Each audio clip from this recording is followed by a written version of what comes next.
A very good evening, ladies and gentlemen. It's an absolute pleasure each week to have the opportunity to have a meaningful conversation and break bread virtually with international authors, speakers, and C-suite professionals. And today is no exception. It gives me great pleasure to warmly welcome Dr. Corrie Block from Dubai. Welcome, Corrie. Thank you. Yeah, thank you. So glad to be with you.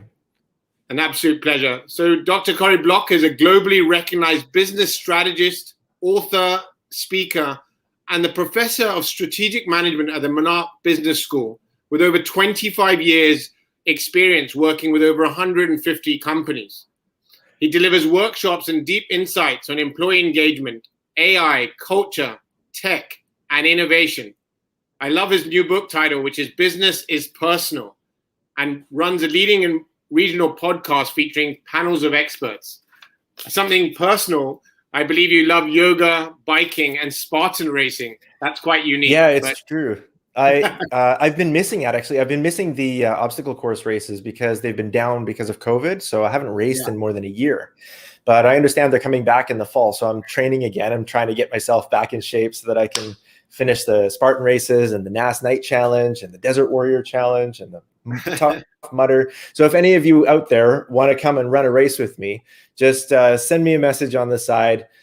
Tell me to let you know when I'm racing, and I'll let you know when my start times are, and you can come join. Fantastic, fantastic. And I know you also enjoy traveling, but obviously in the current climate, I guess the last year and a half, that's we've had to take a pause in that area, but it also has presented other opportunities. So I'm sure we'll cover some of those elements in our conversation today. Yeah, sure. Yeah, sure. Great, great. So each and every week and in these conversations, before we actually get into some of learning more about your journey, your experience, and some value that we create, one thing I really like to know is really what's your personal why? You know, what's your purpose? What drives you to sort of get up every day, make a difference, and add value into the lives of your clients? So I'd love to get some insights into that, Corrie. Yeah, look, my personal why is to really have a 300-year plan for my life.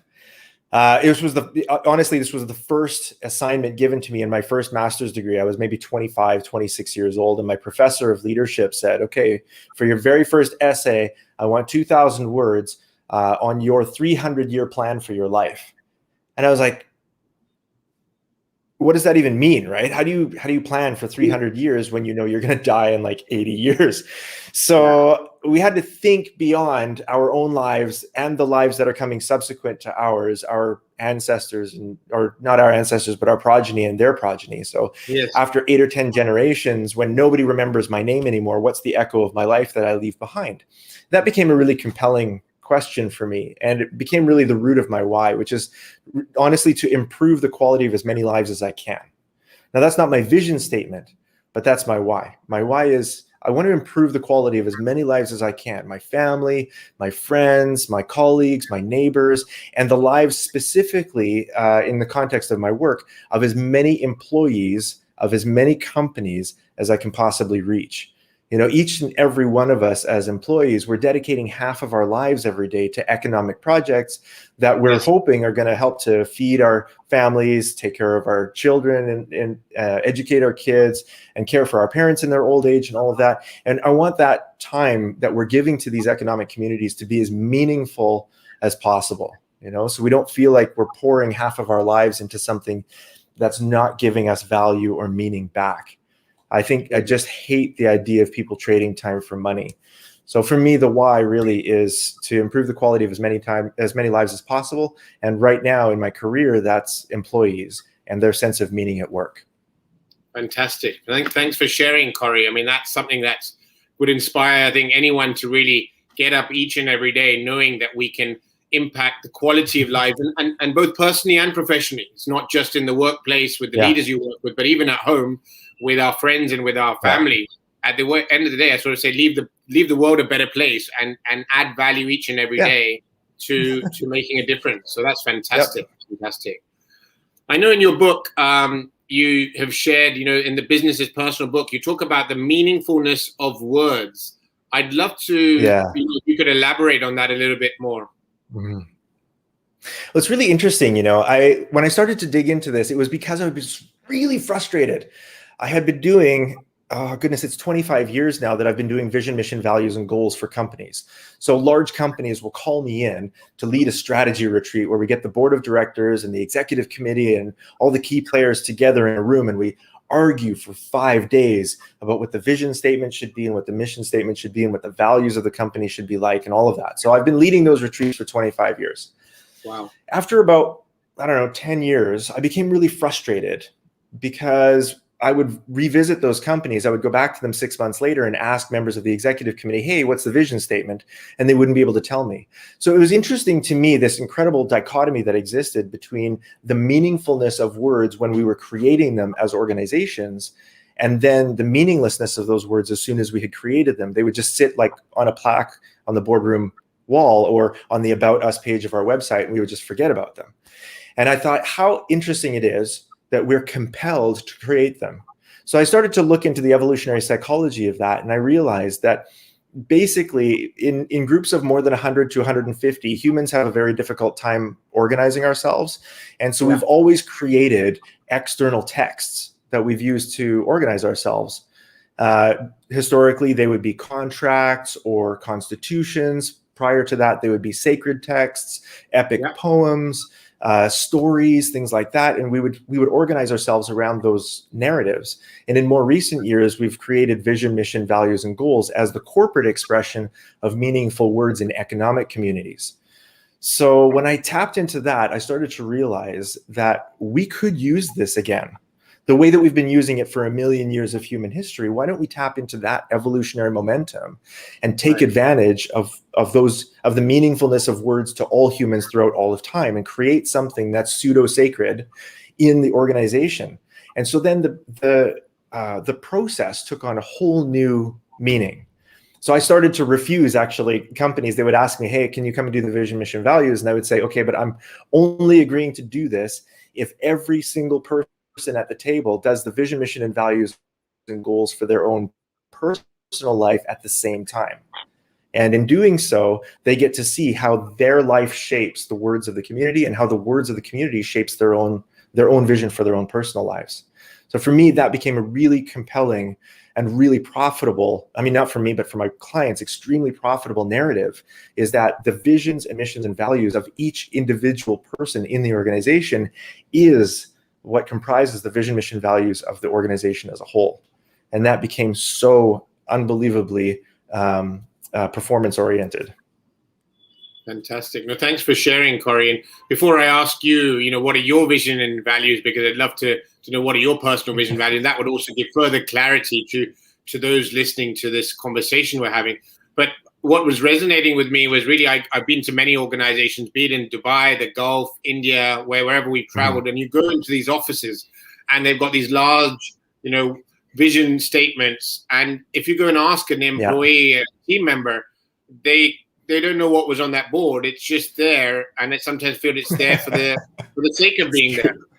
So what I'm understanding from what you're saying is let's put something which is personally driven, and then there's something which is a consistent understanding of what it is. So there's clarity. Then it has some meaning. Otherwise, it's just a long paragraph which is not really understood or read or even being able to explain. So is that sort of resonating with what you were sharing?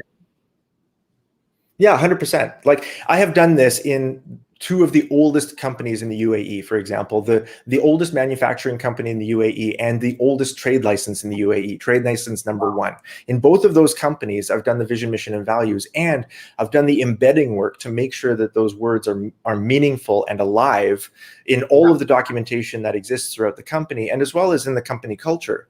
They really call each other on the values. Hey, our value is commitment, or our value is excellence. This is who we are as an organization. We've agreed that as a culture, we're going to pursue excellence. So we need to make this kind and quality of decision with regards to our products, our services, our suppliers, and our clients. So it really does, in those organizations that I've been working with to embed these words, it actually changes their behavior. And that's when it becomes meaningful. Is it changes where you spend your money, it changes where you spend your time, and it changes the way the people in the organization actually behave. And one of the cautions that I'll give to your audience here is that it's a temptation for boards of directors and executive committee members or whoever's coming up with the vision, mission, and values to define the values. And I think that's a really unhealthy temptation, because what I've noticed over the last 25 years of doing this is that every bit of definition that the leadership of a company gives to the values of the organization restricts the ability of the employees themselves to create meaning and a connection with it when they read the word themselves. So I often tell leadership in organizations that the most important meaning or the most important definition of any value set in an organization is the definition that occurs in the head of the employee when they read it. That's the most important definition that there is. Absolutely. Absolutely. Great. Thank you, Corrie. So what is your vision and values? I knew you were going to ask that. Look, my personal vision, as the way that it's worded now, and it has been for a number of years, is to be an honored father and husband, a polymath scholar, and a globally recognized business strategist. Now, this is both descriptive and aspirational in that it is accurate of me now. At least I hope I'm honored by my kids and my wife. But yeah, it's accurate of me now. It's also who I'm trying to be. I'm trying to become more honored, more scholarly, and more recognized as a global business strategist. So this is both descriptive currently and aspirational for my future, and that's my current vision statement as it stands. My values.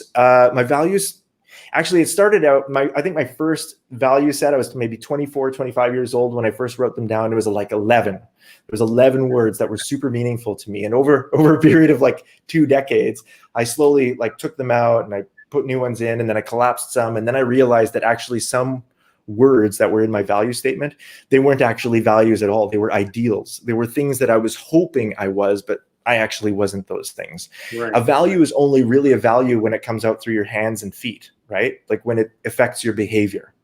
So I had to become honest with myself about the actual behaviors that reveal my values, not the values that I wish I'd actually had. So in the end, I ended up with just 5, and they've been solid for about a decade now.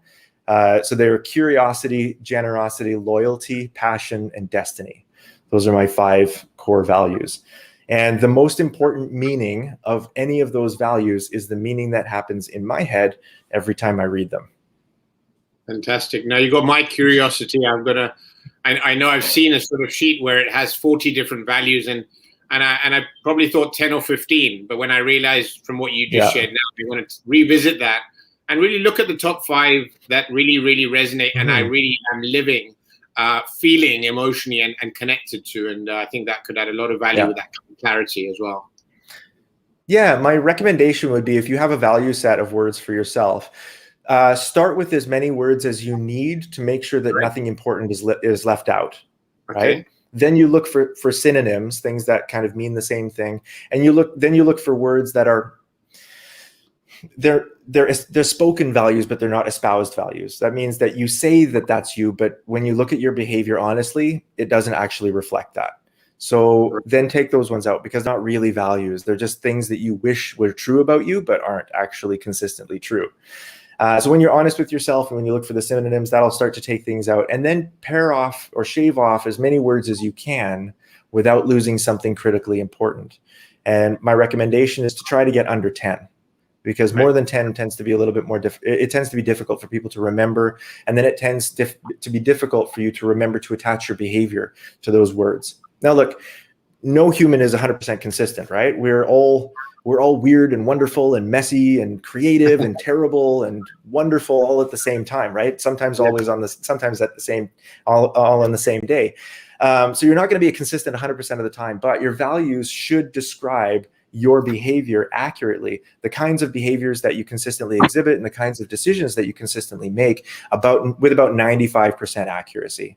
So if you can say confidently, like 95% of the time, this is who I am, this is how I behave, then it's a value. Fantastic. So if you're starting out, make a list, just freely share those numbers, and then work on that list and bring it under 10, slowly but surely. Fantastic. Yeah, and if you're finding it difficult to know where to start, in my book, I give you a couple of really helpful processes for building your list based on yourself, your friends, your colleagues, people around you. And I also give you in the appendix at the back a list of 400 value words that I've collected over the last 25 years. So you can start with that as well, like just brainstorming, start eliminating things that don't look good to you. Fantastic. Your books, Business is Personal, available in the bookstores, on Amazon, I guess. Yep. Right? Yeah. It's everywhere. Amazon, Barnes and Noble, just, Google it and you'll find it. Fantastic. Before I ask you about I know this wasn't your first book, but anything else, on the topic Business is Personal, when I read that title itself, what comes to my mind is we spend probably 70% of our lives at work. We're interacting with your team members, you're interacting with customers, you're interacting with suppliers. Is the thinking behind Business is Personal to build it's about building rapport, trust, relationships, authenticity with these connections? Is that the sort of thinking behind it? For me, it's a little more fundamental than that. Actually, what I wanted to do was correct some of the really terrible business philosophy that came out of the 70s, 80s, and 90s. We have, I think, unacceptably depersonalized employment. And we have dehumanized employment, just unacceptably speaking, to me. And when you think about it, there's no such thing as a business decision that doesn't affect somebody personally, right? Every business decision made by any company or any customer toward any product or any service is always moving resources on the planet from one economic tribe to another economic tribe or another family, right? So it's always taking resources from one economic community and moving them into another economic community. The more times an economic community wins that the market decision, the more resources they have to take care of more families, educate more kids, take care of more parents in their old age, buy nicer cars, nicer houses, higher quality of life, and all of the things that go with that. So we are still competing like we used to. We're just not doing it in a military state. We're doing it in an economic state. But every time an economic decision is made by a consumer or by a company, resources are moved. And those resources are removed from one community and moved into another community, and it benefits that community. So I got sick and tired as a consultant of, it doesn't happen to me as much anymore, but of being in boardrooms where, the chairman of the board would say, we're not going to use your services this time. It's not personal. It's just business. And I would say, you know what, actually, my family needs those resources and I've invested in it. I wouldn't say it out loud, but I'm thinking to myself, this is intensely personal, right?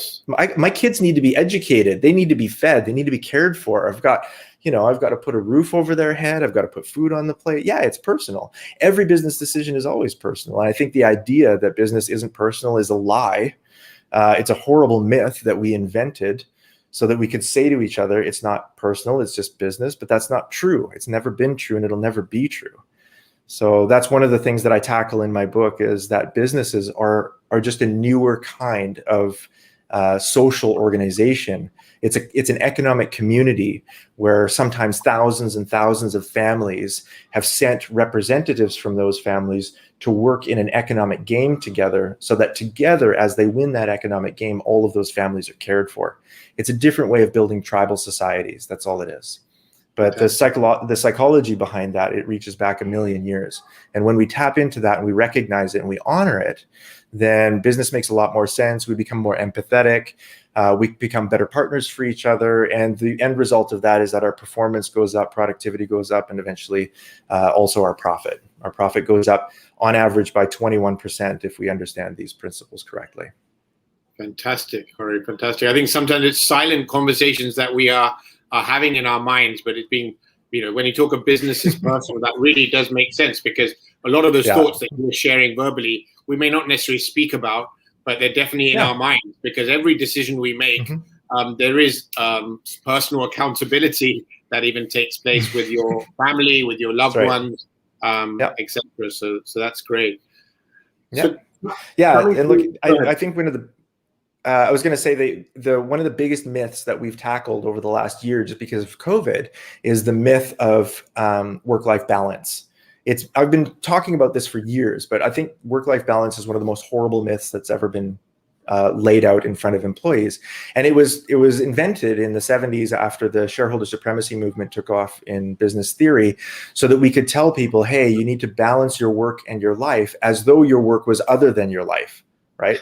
As though there's anything other than your life. There's nothing outside of your life. But we use that kind of semantics to convince people that your work wasn't your life, so that if you lost your job, you only lost your job, you could get a new one. It's fine. We can lay you off to save money. We can cut thousands of employees out of our economic community to save money. And it's okay. You didn't lose anything. You just lost your job. Well, historically speaking, that's not true. Your job is your social role in human societies throughout all of history. You're looking back a million years, and you see all of the momentum in people's heads to the fact that your job is your social role. And if you lose that, it's tremendously psychologically damaging, especially if there's no cause that's linked to your own personal performance in that role, right? It's very psychologically damaging for people. And we perpetuated that with statements like, it's not personal, it's just business, and it's not your life, it's just your job, even though that's not true. It's actually half of your life if you want to do the math, right? Like you said, it's about 70% of your life is work related. So, it is your life. It's not other than you, but it's not all of you. Let's put it that way. And I think probably the worst thing that we invented in the last half of the 20th century was the term human resources. It's just absolutely dehumanizing. When we think about humans as resource, and we don't think about it, right? We don't consider the subconscious effect of describing humans as resources, or describing, even worse, as human capital. I think that's just the most abhorrent term that we invented in business to talk about how lives get together on economic teams and compete. Yeah, fantastic insights. I know you wrote your book. In fact, when we met in Dubai early this year, a few months back, had the pleasure of receiving your book, Spartan CEO. I'd love to, have some insights from that book. Yeah, sure. Look, for your audience, I've been doing executive coaching for a long time, about 15 years now, and I've noticed over the last decade of coaching executives and board members across a number of different industries that there seems to be a massive gap between high-performing leaders and low-performing or mediocre leaders. And you know what I'm talking about, right? Because some of you are working in companies where you have both high-performing and low-performing leaders, and their job titles don't seem to matter. I have met so many amazing, highly productive, super empathetic, super focused CEOs. And I have met equally as many terrible, lazy, horrible, mean CEOs, right? Like the job title doesn't seem to be descriptive. And so I wanted to figure out what the actual differentiators were between high-performing and low-performing executives. And that's what I have in Spartan CEO. Is there's 6 pillars of executive performance. And just to give you the cheat sheet on them, they're fitness, confidence, discipline, connecting, rest, and competition. And if you get those things right, and the psychology and the science behind them is all in there for you, along with a few really fun stories, then you're going to be a much higher productive version of yourself, and you will accomplish more with your life. So the price of the book is probably going to exponentially improve your earning potential if you actually apply just a little bit of what's in there, because it's all of my secrets from 10 years of research on executive coaching. That's phenomenal. I mean, 10 years of your highs, lows, your learning lessons in that book. Yep. So that would be invaluable for any leader or coach out there that could benefit from your wealth of experience. That's great. You mentioned coaching. Is that something you do one-to-one, or do you do group coaching as well? I do group coaching as well. Like I work with teams in a couple of companies that are here. And I do one-on-one. So usually with executive committee members, directors, or board members. So it's more of a higher level of coaching. But yeah, I do one-on-one coaching, and I enjoy it. I enjoy it because of the cascading effect, actually. For me, working with somebody one-on-one is interesting because I get to improve the quality of their life directly. But working with somebody one-on-one who has a number of employees is much more interesting, because then through that leader, I get to impact the quality of life for all of their employees. If they make one attitude adjustment, which changes one set of behaviors in their leadership performance, and then that cascades into a cultural impact in their team, then suddenly everybody's experience of work becomes better. People become happier.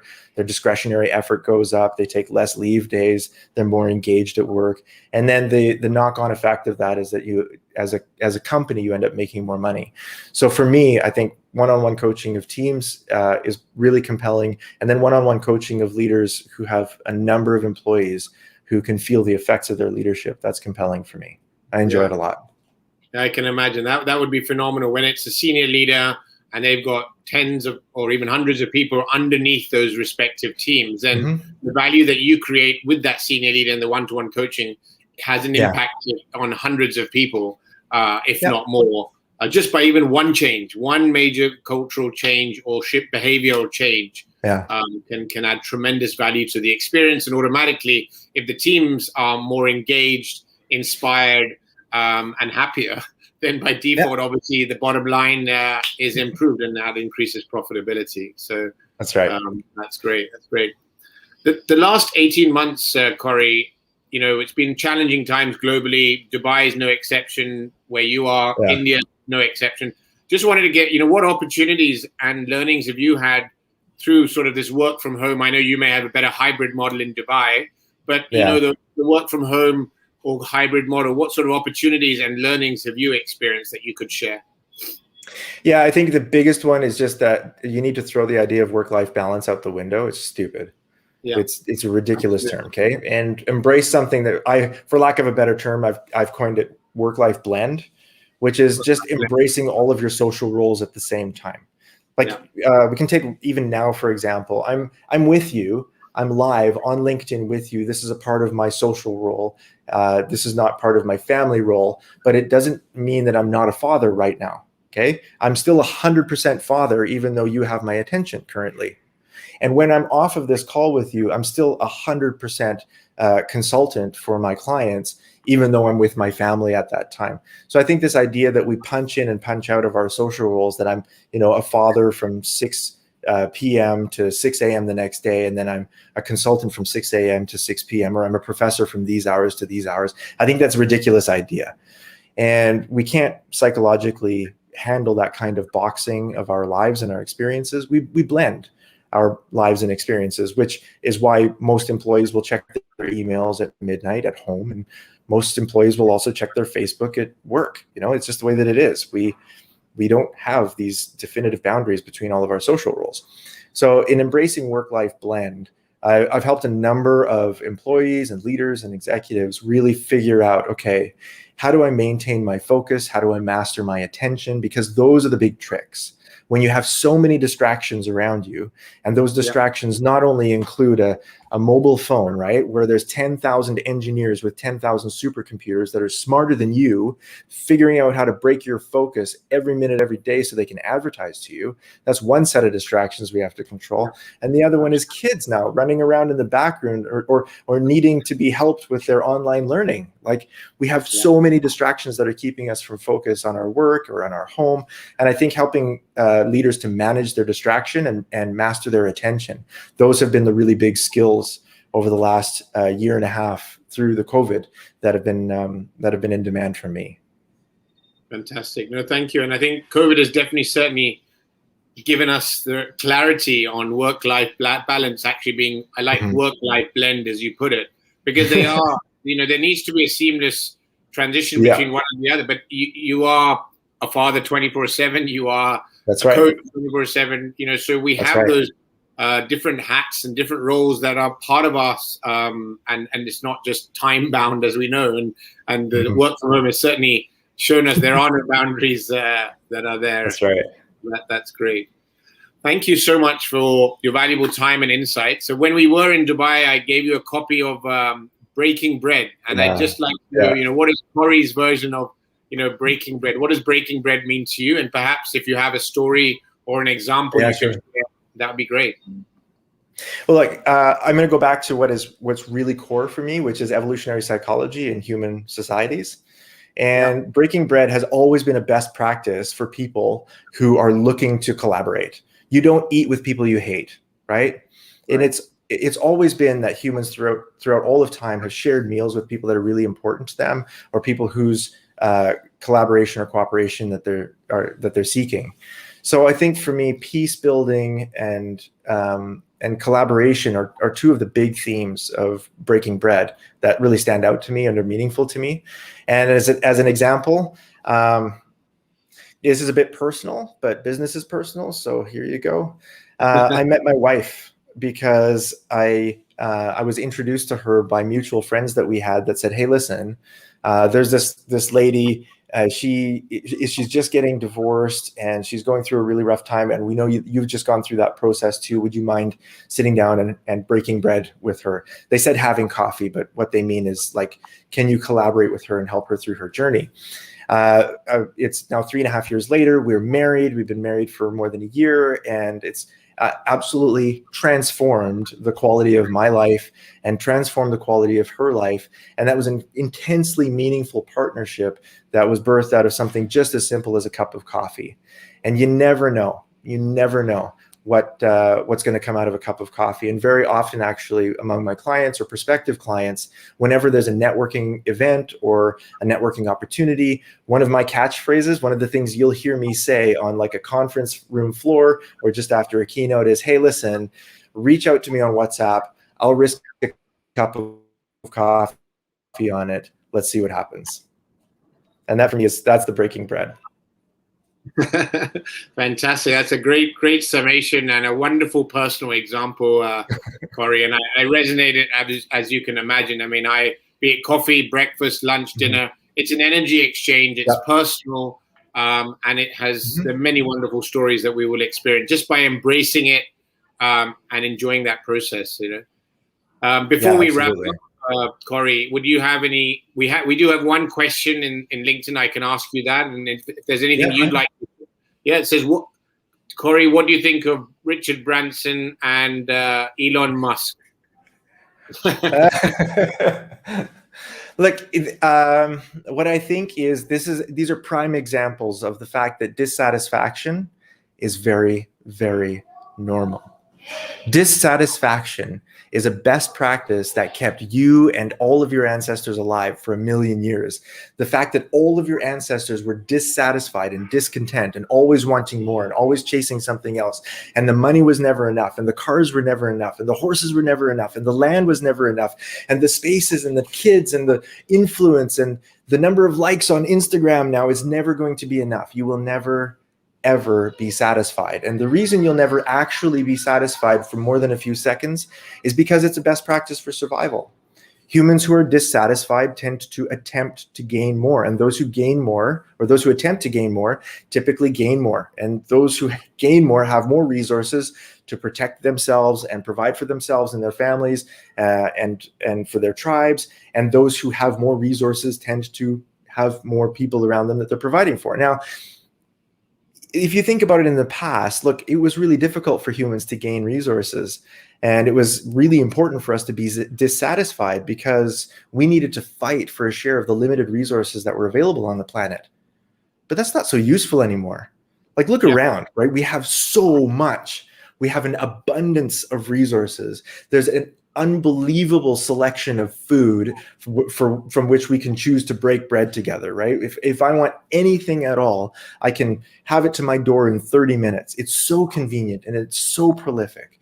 We don't have to fight for resources anymore, but we still have 1 million years of momentum in the direction of dissatisfaction, which is why there's never going to be a point at which humans will generally say, hey, listen, you know what? I've got enough influence. I've made enough money. That's good. I'm done.